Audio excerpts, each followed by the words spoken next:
So guys, Chapter 6 Season 2 is officially out, and in today's video I want to go over the top 5 best solo draw spots that I've identified so far by playing in this season. I'm going to be landing in each one, taking you guys through each POI and learning where everything is, and then explaining why exactly each place is the best. And by the end of this video, I'm sure that you guys will have the best solo draw spot for your game style. Now without waiting any longer, let's get right into this video. Alright guys, so this first place that I'm landing at is going to be called the Predator Peak Overlook.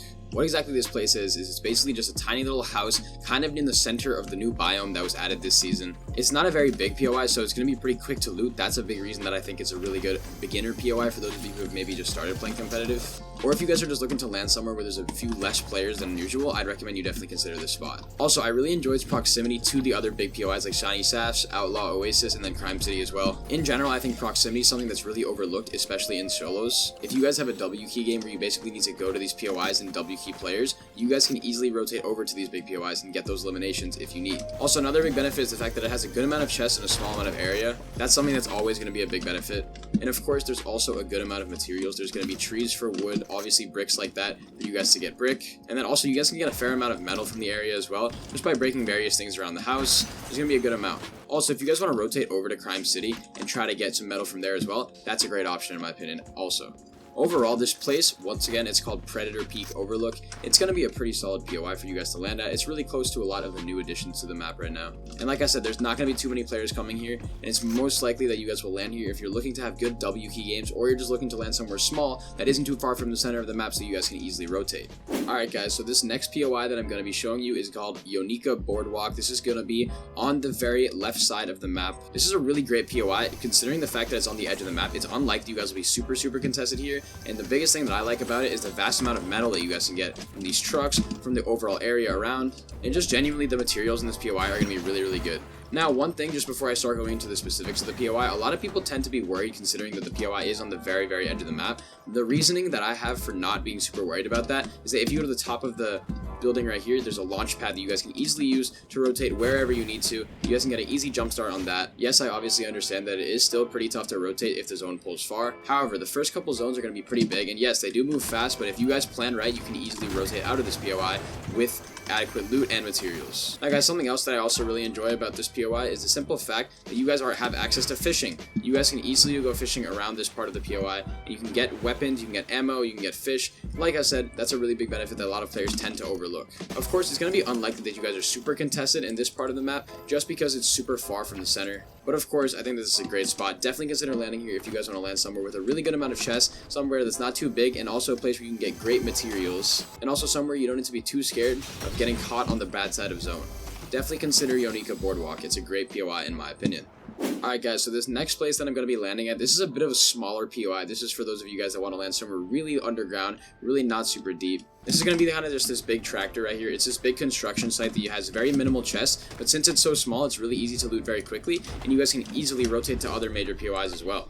And like I said, there's only going to be like 5 chests here, so there's not too many. However, what you guys can easily do is land here, get metal from these fences, which is really quick and easy, and then easily rotate over to Shogun's Solitude. You guys can also rotate all around the map, pretty much anywhere you guys want to go. It's not that difficult to get there from here, considering the fact that you guys have access to the water. You guys also aren't that far from these big POIs like Crime City and Outlaw Oasis. Obviously, it's not going to be as good as somewhere super central. However, in my opinion, it's not too far from the center of the map. If you guys actually think about it logically, you can get up to the top of these hills, and you can easily rotate using that.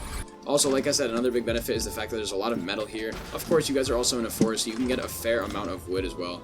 But I feel like maxing out on metal from this POI is really easy. Overall, this POI is really small, it's really easy to loot, and it's really somewhere you guys are going to want to land if you don't want to get messed with too much. You want pretty much nobody contesting you. It's very unlikely that people are going to contest you, and then you guys should be set for the rest of the game. Alright guys, so the 4th drop spot is going to be this place. It's called Sakura Stadium. This is going to be located once again on the very left side of the map. And of course, as you guys can see, a common theme is that these are going to be on the edge of the map, but I seriously don't think that's a problem considering the fact that there's also going to be a launch pad here, and mobility isn't too much of an issue. The reason that I like this place more than the other boardwalk area that I went over before is simply because it has more chests, and also I think that this is a great spot if you guys want to land somewhere and actually maybe have some off-spawn competitor fights. If you guys want to get that early storm surge, you want to get those early elimination points, this is a spot that you might be slightly more contested at.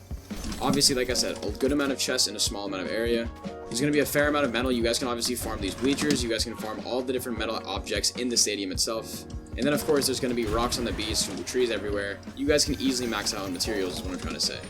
On top of that, a really big benefit is that you guys can get around this POI fairly quickly using those grind rails. Of course, it's not too big, so that's not too much of a problem. However, in general, it should be fairly quick for you guys to get around the various parts of this POI. Like I said, grind rails, you guys can easily move around the POI fairly quickly. And like I said, also a launch pad here for you guys to rotate out very quickly as well.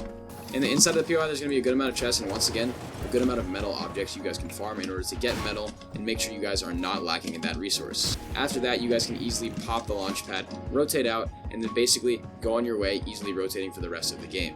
Once again, guys, Sakura Stadium, great POI on the west side of the map.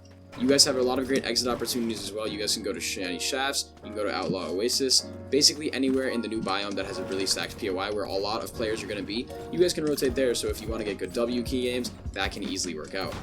I would definitely recommend this POI if you guys are looking to land somewhere a little bit maybe more contested, but somewhere that's also pretty tiny and has a lot of good loot in a small amount of area. Alright, so if you guys have watched my drop spot videos before, you know that I like to end off these videos by going over a named POI. In my opinion, the best one this season is going to be Crime City, not just because of its vast amount of chests, but also because it being the most central POI. I know in this video I've talked a lot about non-central POIs being method this season simply because there's going to be a lot of launch pads and opportunities for that. However, genuinely, if you guys can get a central POI, it is going to be on average better than POIs that are on the edge of the map. But the reason that I like Crime City so much is simply because I really enjoy the fact that it's really quick to loot. You guys can easily run around the area. It's very similar to Mega City, except in my opinion it's easier to navigate because the buildings tend to be pretty short. There's not going to be crazy zip lines you guys are going to have to take. That's not going to be a problem whatsoever, so you guys can easily navigate this POI and loot it up very quickly. As you can see, in the literally last like 30 seconds that I've been talking, I've gotten all of this loot. I've been able to kit up pretty much everything that I need. I can also easily get shielded from looting all of these various chests that remain. And once again, it's really easy to loot. You guys can probably hop from building to building. That's a really big benefit as well. And also, a huge benefit of this POI is the vast amount of metal. As you can see, there's going to be tons of metal fences, metal parts of buildings that you guys can farm. You're going to be maxed out on metal 100% here, so this is going to be a great spot. Now, on the other hand, some of the drawbacks obviously are going to be the fact that it's going to be a fairly contested area.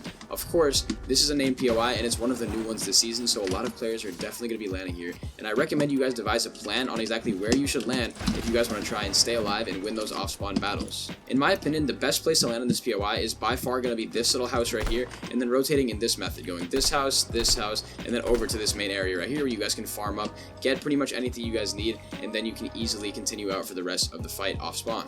However, if you guys are looking to land a place where you guys will survive if you have 50/50s, I'd recommend you guys try to land near the slurp barrel areas. Like I said, there's going to be slurp barrels in some parts of this POI. There's going to be slurp barrels there, slurp barrels on this roof right here. You guys can land there as well, get that shield, and then rotate throughout the rest of the POI, and I'm just confident that you guys will succeed. But of course, Crime City is going to be my favorite named POI this season. I would definitely recommend it. For those of you that decide to land here, let me know how that works out by leaving a comment, please.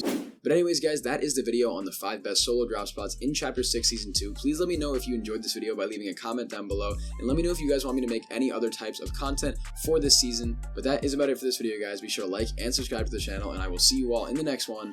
Bye, guys.